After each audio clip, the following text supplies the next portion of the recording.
So let me just remind us where we were. So we were talking about rational canonical form and Smith normal form and the relationship between them.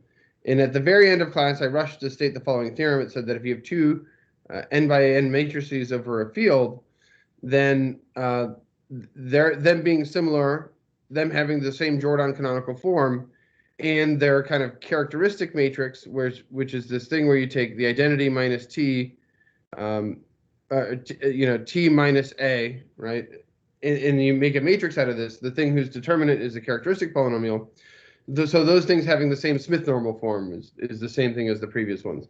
And now these are matrices over polynomial rings. So with the exception of, so the 1 and 2 you should be able to do, and then the third one, well, we knew that we got the rational canonical form from a Smith normal form, but there's a there's a little bit we have to I want to explain a little bit about where this matrix comes from and why we're taking the Smith normal form of this matrix. Okay, so that's what I want to talk about today. So I'm going to continue with the relationship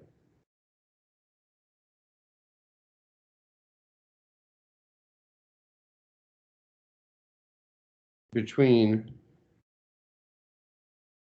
Smith normal form and rational canonical form, and then I think we're going to try and do Jordan decompositions too.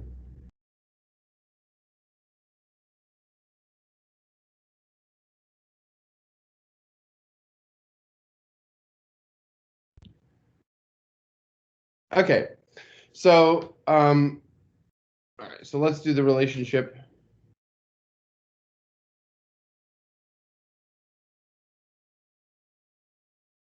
between Smith normal form and rational canonical form. And there's a theorem that kind of has a long setup. Okay, so here's kind of the setup. So we're going to be V a finite dimensional,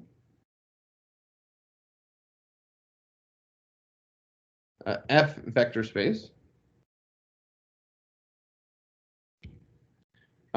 We have T, a linear operator, and F linear operator on V. So this means that T goes from V to V. So we're going to be, so we're going to say A is going to be the matrix, the n by n matrix with respect to a particular basis of T with respect to basis, let's say V1 through Vn. So this means that, if A is a matrix of aij's, then TVJ looks like the sum of aij VI's like this. Okay, so once you fix a basis, then you get the matrix. Okay, and then we're going to have V of T, the F of T module, coming from the linear operator. Okay, so multiplication by a polynomial means you plug in the linear operator and then you apply it to a vector. Okay, so this is kind of the long setup. And so the statement of the theorem is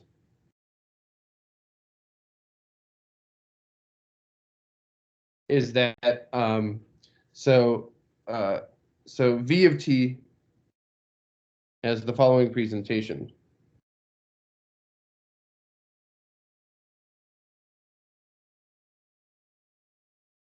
Okay, so it's an n-dimensional vector space as an F vector space. Okay, so there's an exact sequence like this. And so we can take Ft to the n like this. And then this is, so we have this map here. So this is the map phi. And so phi of, EI is equal to VI. And so this is a map of, this is a surjective map. So it goes to the generators of the module. So this is a surjective map of f of t modules. Remember that any, so a module being finitely generated is equivalent to the existence of a surjective map from a free module. Okay, and then this is the interesting part, right? The interesting part of the statement is that the kernel is the image of this map, where I'm going to take t minus the identity minus a. So, i.e., the kernel of phi is the image of ti minus a. So this is a map of f of t modules now, and this is a matrix with polynomial coefficients. Okay, so that's the entire point. Okay, all right. So that's what I want to prove now. Okay, so let's do the proof.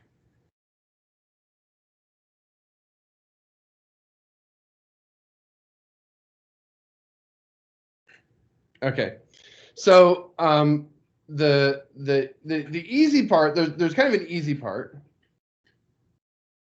The easy part is showing that the image of this is contained in the kernel, right? So the image of this thing t minus the identity, or so this thing t times the identity minus a is contained in the kernel of phi. Okay, so to see this, let's just check it on basis vectors.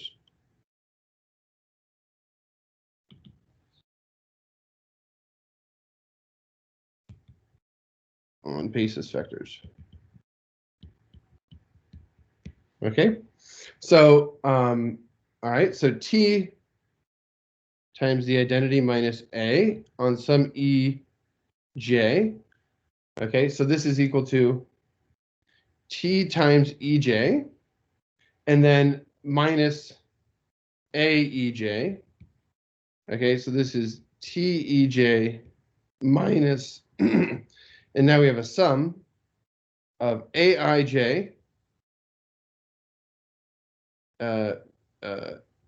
ei. I is equal to 1 up to n. Okay? I'm sorry. So now, yeah. The E sub j's are the basis vectors of what again? So the E sub j's are the basis vectors. That's a good question. So so we're going to denote this and this. The basis vectors of these, both of these, will be denoted by EJ. Okay, thank you.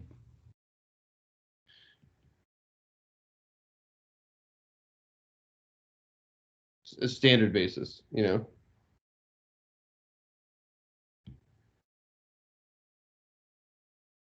Okay. So I guess I didn't need to write out what this was, but like now you can see you can see that. I mean, from this line, I guess it's really easy. You can see that phi of ti minus a of ej. So this is, well, I guess I could use this. Well, let's use it since I wrote it out. EJ, I maybe should have not even wrote the second line. Okay, so it's f of t linear, so this is phi of ej. All right, and so this is see, phi of t ej, that's important. Minus here, phi of the sum of I is equal to 1 up to n of aij ei. Okay, these things are elements of f. Okay, so this thing just becomes a vj minus phi. So this is I is equal to 1 up to n of aij vj, and this is 0, because that's what this, or I guess, sorry, it should be tvj, since we're doing not t acts on the e's, so it's like this, tvj, and that's how t acts in the spaces. Okay. Okay, so conversely, right? So now let's do the hard part.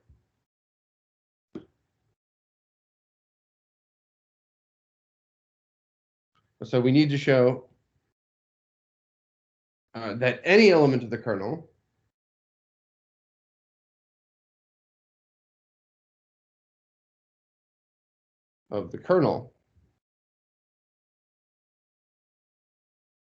of phi is in the image of t times the identity minus a. Okay, so let's suppose that, suppose that this thing, fj of t of ej from j is equal to 1 up to n is an element of the kernel of this presentation, the kernel of this surjective map. This is the surjective map here. Okay? So suppose it's in that kernel, right? So then, okay. Okay, so here's the trick. The trick here is that the trick here is that we can mod out by okay, so let's look at this thing here.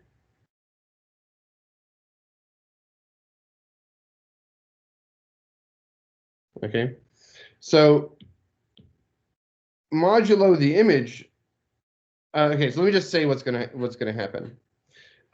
Because we have this tej already here in the kernel, tej. So like, okay, if I mod out by this relationship that's in the image, I can replace tej with with this vector with constant coefficients on the right.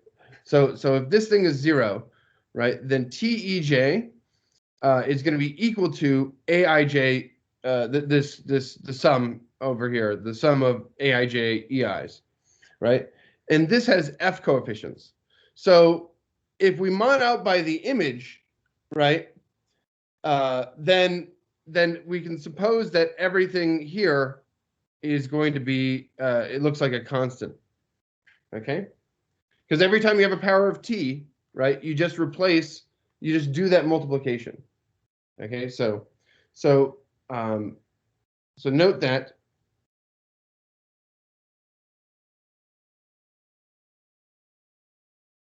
this thing here. So what I'm doing here is I'm going to show that that this thing must be congruent to, so this thing must be congruent to 0.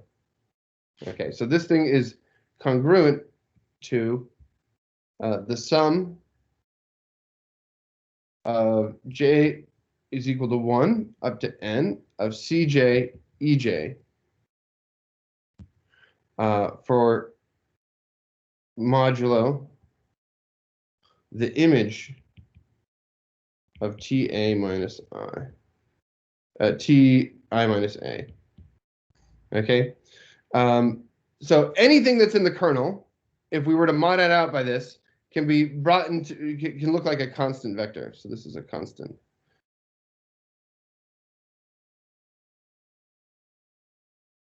I.e. an element of v. This has f coefficients, not f of t coefficients. Okay, so you guys get that trick?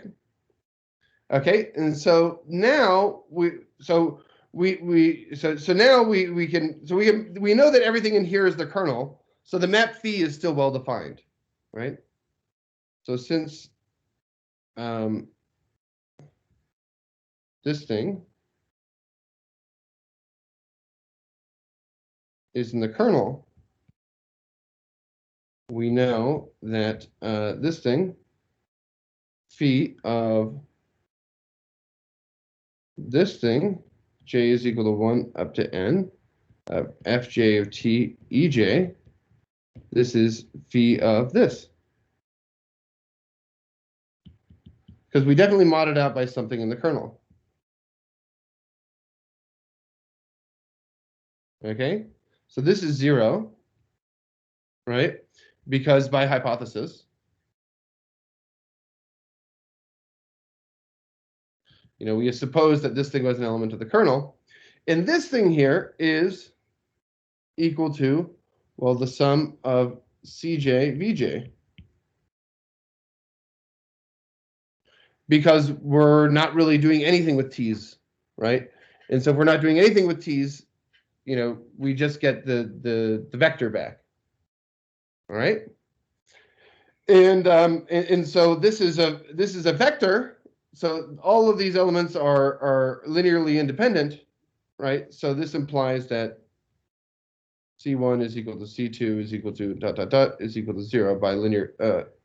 So let's actually do this. Cn by linear independence.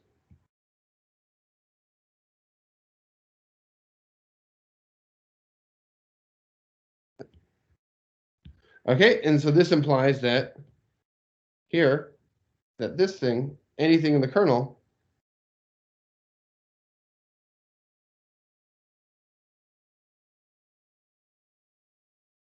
is equal to 0 mod the image of T a minus, or Ti minus a.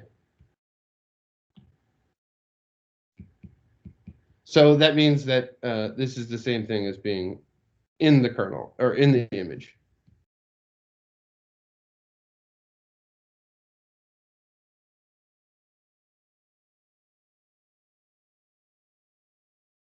All right, and that proves the result. Okay, so the trick was, okay, is that because we knew the form of, okay, so we know that this is in, so we knew this first part, that the image is contained in the kernel.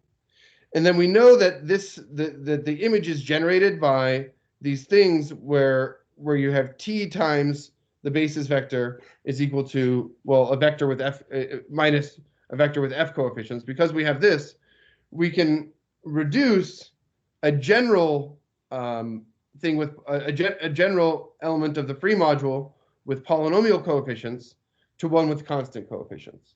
Because every time we have a t, we just replace it by the vector where t times the thing is congruent to the, is congruent to the constant vector. Okay. All right. So that kind of explains how. So now again from before, this explains how the rational canonical form is related to this matrix, the Smith normal form of this matrix. So this is the matrix of relations, and then we talked about changing the basis on the domain and codomain to put this in Smith normal form. And so once you put this Ti minus a into Smith normal form, right, then the diagonal parts are going to be the invariant factors. So that's how you get a nice presentation, is by putting that matrix into Smith normal form. Okay, so let's do an example.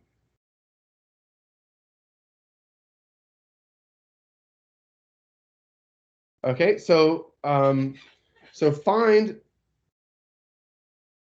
So this is like so find the rational canonical form.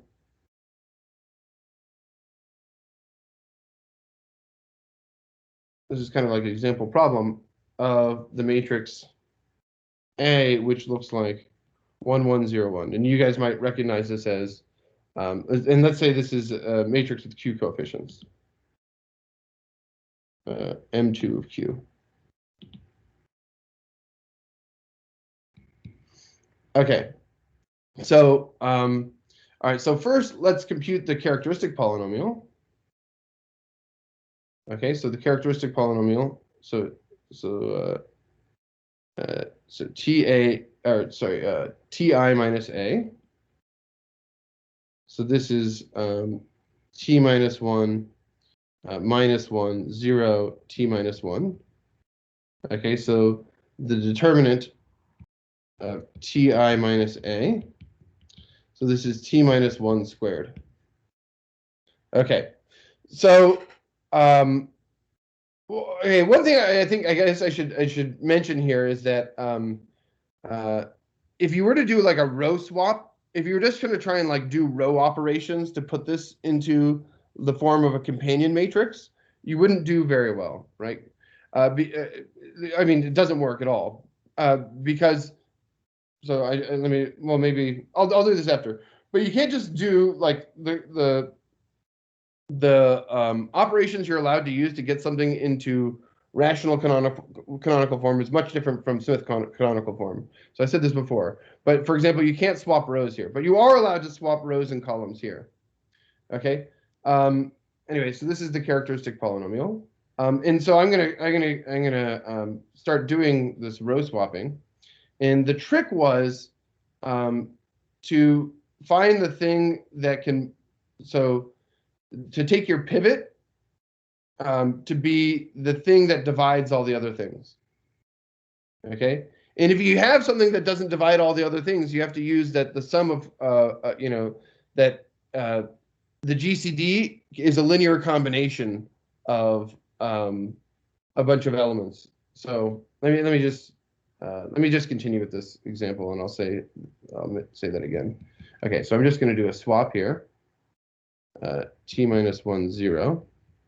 Okay, so now that I have 1 here, or a unit in this part, what I can do is I can just clear this one here, and so this is a row. This is swap C1 and C2.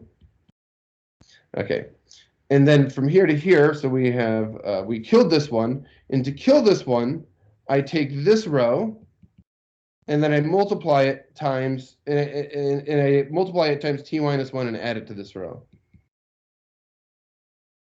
Okay, so all right. Now this is a unit again, and now there's 0 here, and so I can kill this one. So anytime you have a 1 over on this side, you can kill over this way. Okay, and so this is the Smith normal form. Okay, so this is R2 maps to R2 plus T minus 1 R2, R1. And then this one was C2 goes to C2 plus T minus 1 C1.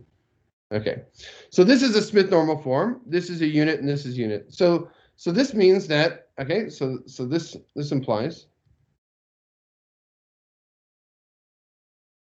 that here that A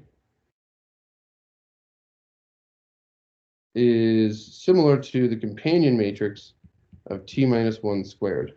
Okay, so what's the companion matrix of T minus 1 squared? Just for concreteness. So T minus 1 squared. So this is T squared minus 2T plus 1. And so this thing here is equal to, okay, it's always zeros here, right? And then you have an identity matrix here. But then it's a 2 by 2, so this one's kind of easier. Then you take negative of the coefficients. Okay, so so we have that those two things are similar. Okay, so what happens with this 1 here? So why doesn't this contribute anything to the companion matrix or to the canonical form? Well, that's because this part here kills everything in the presentation. So note again that here, V of A is QT squared modulo the image of S where S is equal to this, the Smith normal form. Okay, and so this thing looks like QT direct sum QT mod. Okay, now we have 1, so this is minus 1 times QT. This is, I guess, times the first vector plus, well, I guess we can just say it's a direct sum. So I'll say another thing about this is that, so here's T minus 1 squared QT. And so this is equal to QT mod QT, direct sum. Well, okay, I shouldn't put the E there. Sorry. Then we have QT mod T minus 1 squared. Okay, so, okay, and this thing is 0. All right. Okay. Okay, so let's just do like a quick sanity check. Let's do a sanity check on this example. Any questions on this so far?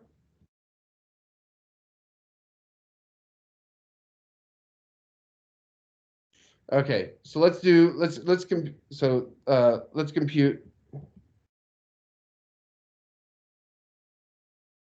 the invariant factors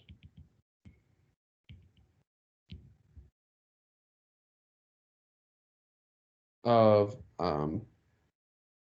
CT minus 1 squared in this way.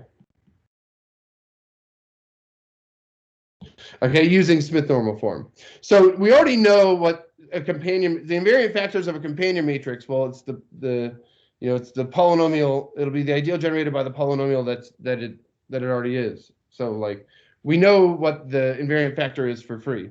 It'll be T minus 1 squared in this example.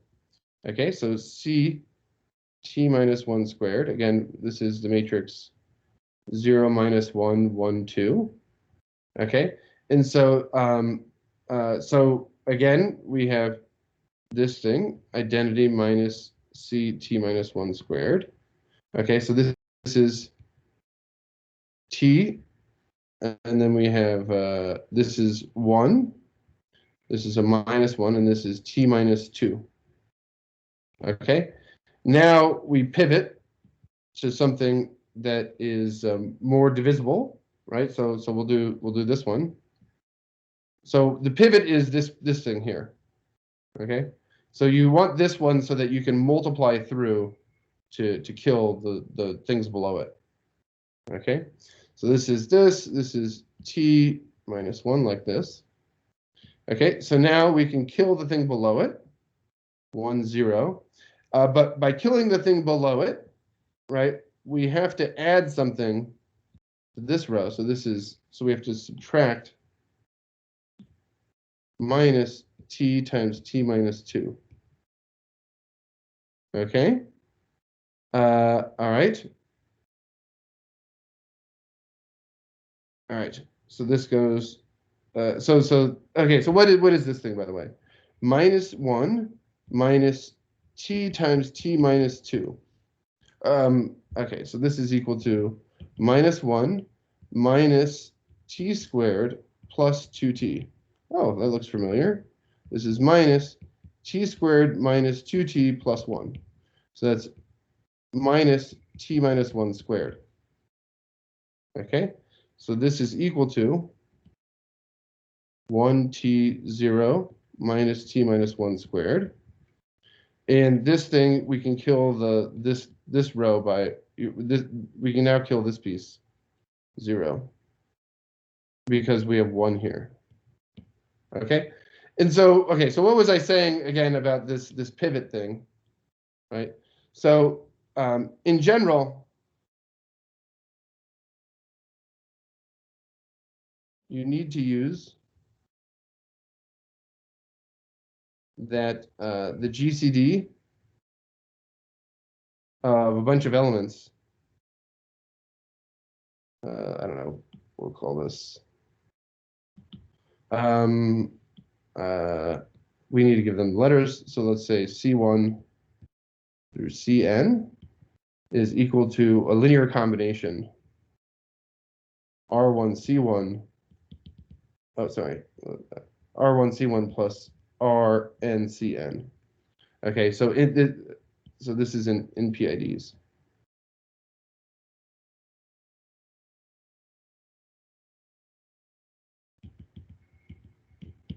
Okay, so yeah, so sometimes you need the GCD of a bunch of elements, and you need to take linear combinations to get a good pivot here. Oh. Okay, so sometimes you need to kind of combine rows to get something, to get the GCD up in the top left. And then once you have the GCD, then you can kill everything. Okay. Okay, so let's do the Jordan canonical form. Okay, so that's all I wanted to say about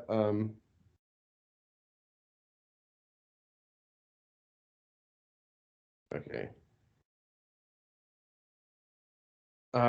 So okay, so let me give it a definition. So a Jordan block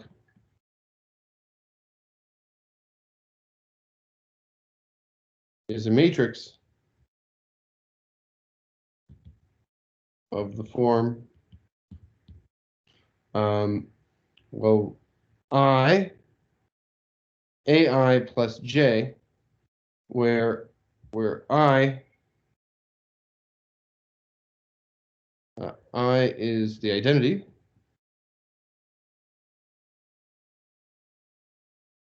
and J is the band of ones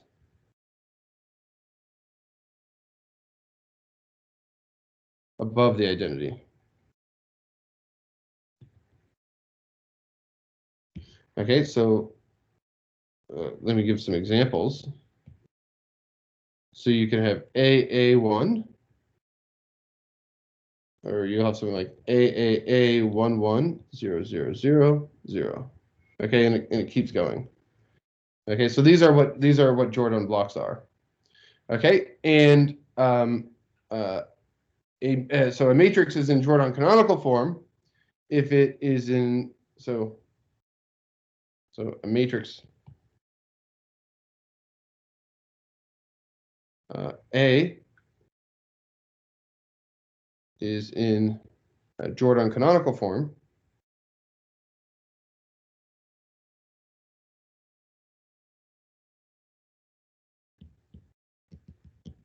if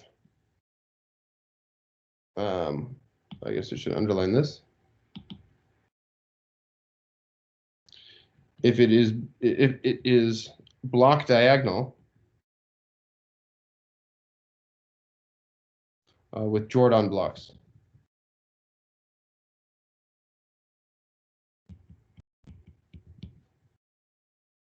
Okay, so for example,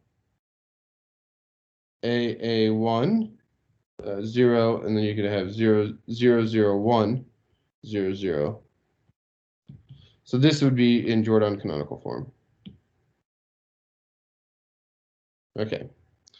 Okay, so let me do a lemma.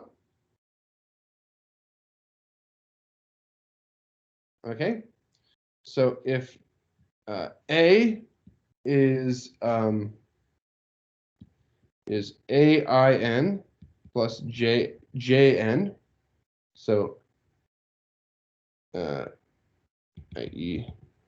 A is an n by n Jordan block.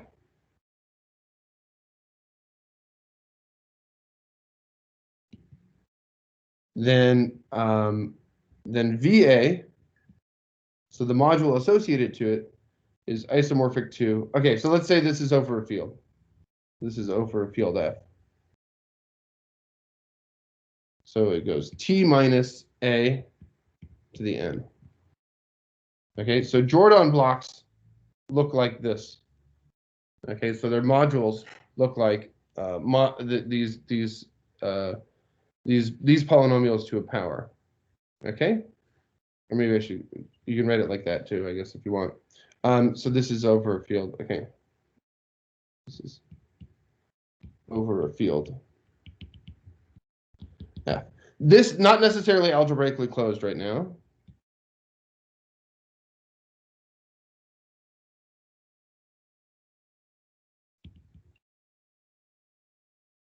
But to get something in block diagonal form, we're going to use that algebraic. We're going to use f algebraically closed.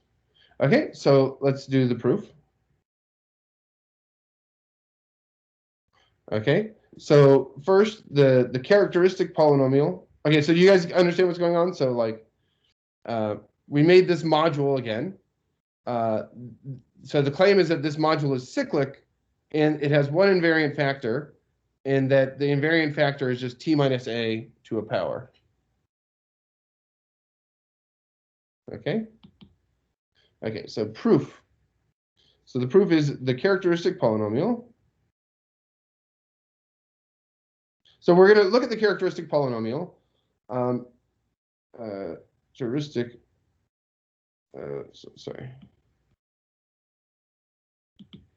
The characteristic polynomial of a is t minus a to the n. Okay, so this means, right? This means that v of a looks like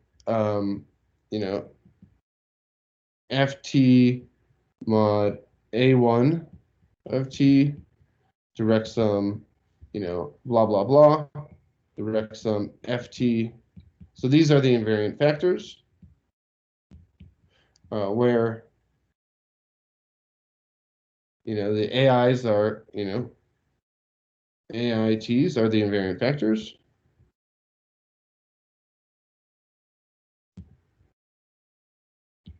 And we have this product formula that we said before that these multiply to give the characteristic polynomial, P of t.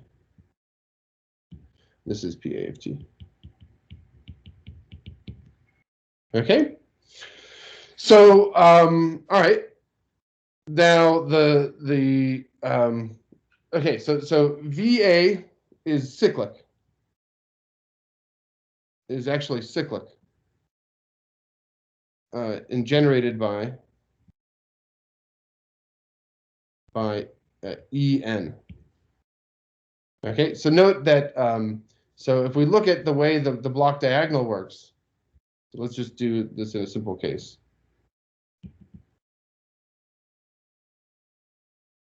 Okay, so let's look A be this thing.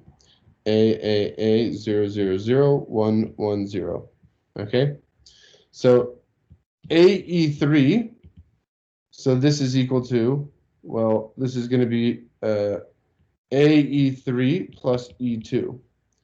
AE2 is, so this is A,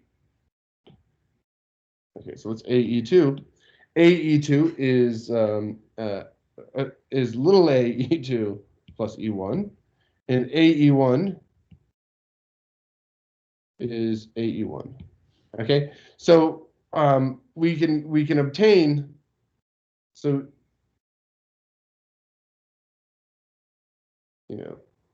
using f of t, the whole thing, whole vector space. So using the f of t action, so that's what I mean by using f of t. The whole vector space is generated by E1 or E3. Okay. So, all right. Okay. So, I mean, this is a basis for the vector space. You can see this side is a basis.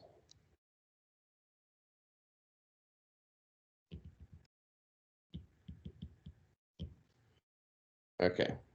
So this is cyclic, and then we had a characterization of cyclic modules. So by the characterization of cyclic modules,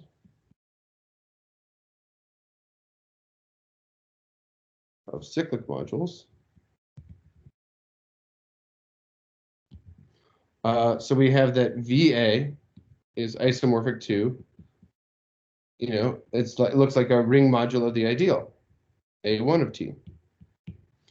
Okay. We also know by dimension considerations,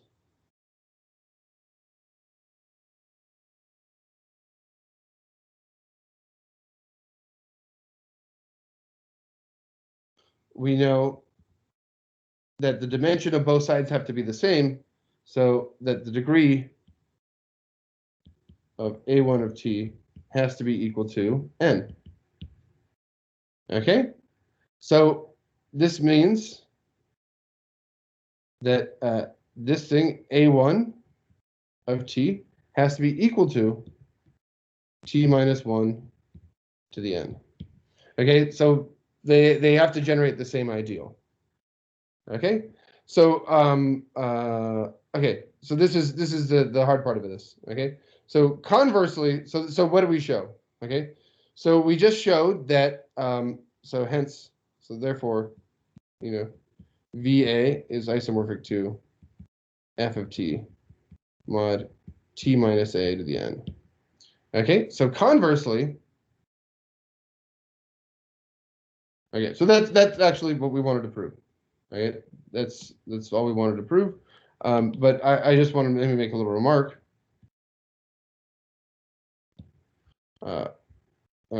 Conversely,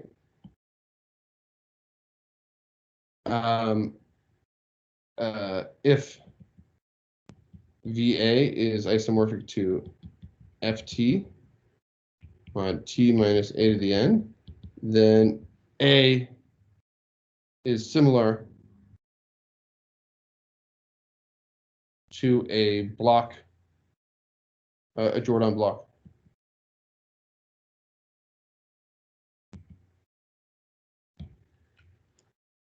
Okay. That's because so why is that? So well, this module here determines the similarity class of a matrix, right? So two matrices are similar if and only if they have the same module structure. We showed that Jordan blocks have that module structure. So anything else with that module structure must be similar to a Jordan block. Okay. So the point is that Jordan blocks have this very special form of module. Okay. So the last thing I wanted to say was some stuff about blocks, but this essentially gives you Jordan canonical form, right?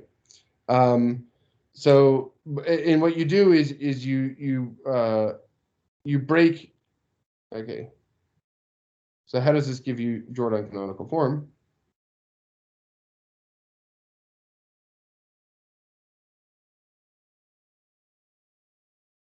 Lemma prove, or let me just state it like this. So theorem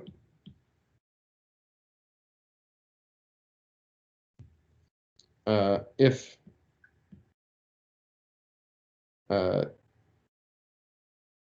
T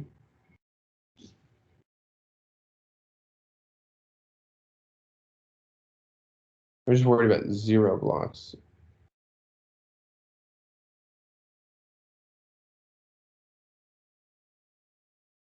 Yeah, I don't think I have time to get so yeah, let me hold off and do this next time.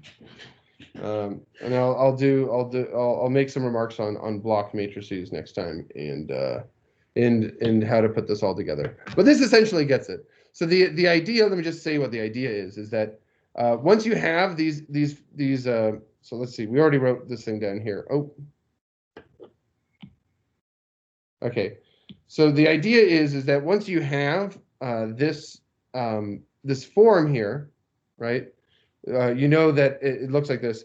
these little things will break into, so over an algebraically closed field, they look like, t minus something to a power in a product of those. And so then you can use the Chinese remainder theorem to break that down. And then so after breaking that down, each of those little pieces will each correspond to a Jordan block. That's how that goes.